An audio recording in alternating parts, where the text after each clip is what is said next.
Engineer Zaheer Abbas Jumani, media point आपकी खिदमत में हाजिर। आपसे छोटी सी गुजारिश है कि हमारा यूट्यूब चैनल सब्सक्राइब करें ताकि हम और आप मुसलसल जुड़े रहें। शाह अब्दुल लतीफ़ यूनिवर्सिटी में गुज़श्ता चंद दिनों से जो है एक चीज़ सामने आई है कि असिस्टेंट डायरेक्टर हैं, असिस्टेंट कंट्रोलर हैं इम्तहानात सैयद हामिद अली शाह, उन्होंने जो है मुकदमा दर्ज करवाया है।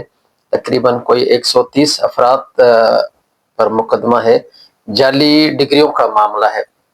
अब ऐसा है कि शाह अब्दुल लतीफ़ यूनिवर्सिटी काफ़ी अरसे से जाली डिग्रियों के मामले में इल्ज़ामात की जद में रहा है। समाजी हलकों का मुख्तलिफ ज़ावियों से प्रेशर भी रहा है, उंगलियां भी उठती रही हैं कि वहाँ पर एक मुनज़्ज़म तरीके से जाली डिग्रियों का कारोबार होता है, जिसमें चंद लोग, शाह अब्दुल लतीफ़ यूनिवर्सिटी बेहतरीन इदारा है हमारा सिंध का, लेकिन चंद मकरूह किरदार ऐसे हैं कि उनकी वजह से फिर समाज जो है, जो सिविल सोसाइटी है, वो मुख्तलिफ औकात में उंगलियां उठाती रही है। अब हमारे जो वाइस चांसलर साहब हैं मौजूदा, जनाब मोहम्मद यूसुफ खुश्क साहब, बहुत बेहतरीन मुंतजिम हैं और यकीनन उन्होंने बहुत काविशें की हैं और काफ़ी सारा जो सिस्टम है वो एक मैकेनिज्म से, एक कंप्यूटराइज सिस्टम से चल रहा है। बहुत कोशिशें भी की हैं। फार्म का जो एनरोलमेंट है, जो फार्म एग्जामिनेशन का जो इंदराज है, या जो प्री एंट्री टेस्ट हो, सब इसमें काफ़ी शफाफियत लाने की वो भरपूर कोशिश कर रहे हैं। अभी ऐसा है कि कहते हैं कि कोई 130 के करीब अफराद जो हैं, उनकी डिग्रियां जब वेरिफिकेशन के लिए आई शाह अब्दुल लतीफ़ यूनिवर्सिटी में, तो वहाँ पर उनका इंदराज नहीं था और वो जमा होके जब काफ़ी सारे मामला सामने आ गया तो असिस्टेंट कंट्रोलर साहब ने जो है वो जाके FIR कटवा दी। अब ऐसा है कि ये तो बात अपनी जगह पर दुरुस्त है कि मुकदमा दर्ज होना चाहिए। जिन लोगों ने ऐसा घिनौना काम किया, उन्होंने जाली डिग्रियां बनवाई और यकीनन जब वो वेरिफिकेशन के लिए आई होंगी तो ये कहीं ना कहीं इन्होंने नौकरी के लिए अप्लाई किया होगा या नौकरी कर रहे होंगे, उन इदारे की तवस्सुस से वो वेरिफिकेशन आई होगी। अब सवाल ये पैदा होता है कि ये जो सारा मामला है, यहाँ पर तो आके काम खत्म नहीं होता है।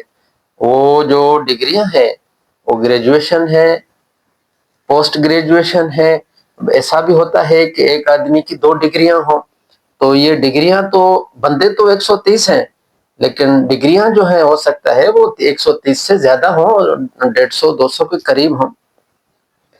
अब सिर्फ बात यहाँ पर नहीं खत्म होती है कि लोगों की डिग्रियां वेरिफिकेशन के लिए आई, जाली साबित हुई और जी मुकदमा दर्ज करवाया गया।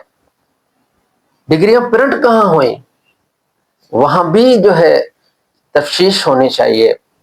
दस्तखत किन लोगों के हैं डिग्रियों पर,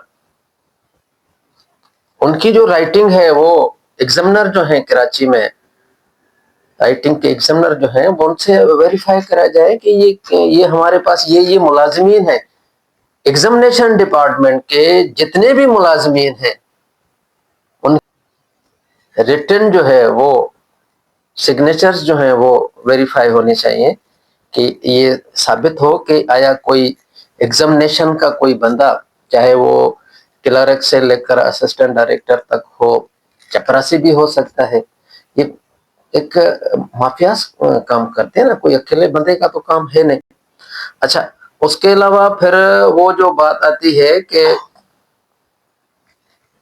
दस्तखत किसके हैं, प्रिंट कहाँ पर ये डिग्रियां हुई। अच्छा, इन सब के बाद जो फिर मामला आता है मिडिलमैन का, कि पंजाब से ज्यादातर या कराची से जो साहिबान हैं जिन्होंने जाली डिग्रियां बनवाई, वो उनका डायरेक्ट तो यहाँ पर लेन देन आना जाना नहीं है। फिर चंद लोग जो हैं इसमें मिडिलमैन का किरदार अदा करते हैं, जो कि दोनों फरीकैन को, दोनों पार्टियों को आपस में मिलाते हैं। यानी कि उसने जिसने डिग्री बेची या वो जिसने डिग्री खरीद की, इन दोनों के बीच में मामला तय कराने वाला मिडिलमैन, वो कैसे बरी उल जिम्मा हो सकता है। صرف اور صرف اس بات پر